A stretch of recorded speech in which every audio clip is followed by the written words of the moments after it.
Hi, I'm Irene Rubon-Keller, licensed psychotherapist and author of the book Foodaholic. Today we're going to be talking about food addiction. The question that people often ask me is food addiction a real thing? Is there such a thing as being addicted to food?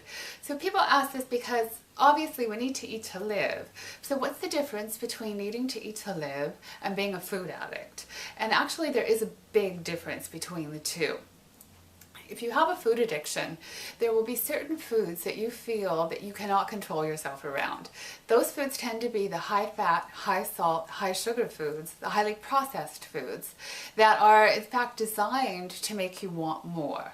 They're designed to make you be addicted to them.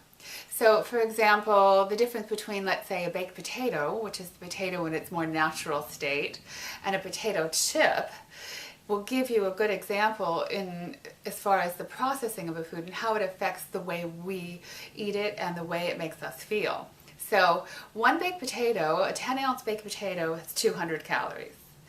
1 ounce of potato chips is 150 calories. Very little food and highly addictive. It's very difficult to eat 1 ounce of potato chips, but it's not very difficult to eat one whole baked potato and feel satisfied. So the high salt, high fat, high sugar foods are addictive, and we can now prove this scientifically. We can addict rats to sugar so strongly that when we take the sugar away, we see them go through withdrawal. We can see the little teeth chattering, we can see them very anxious in their cages, and we can see that they're in fact going through a physical withdrawal.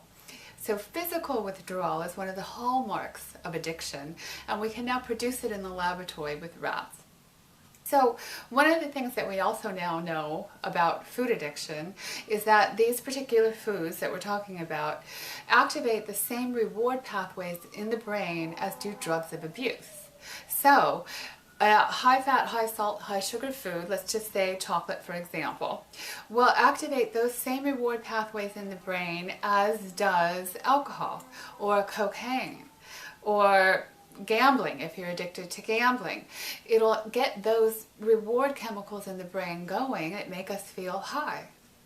So we can actually get high off of certain foods if we have a predisposition to addiction and if those foods interact with our brain chemistry in such a way that causes us to get addicted. So if you'd like more information about food addiction and more specifically food addiction treatment, you can find it at www.foodaholic.net. That's www.foodaholic.net, and we're going to be talking more about how to deal with food addiction so that you don't have to be a victim of your cravings.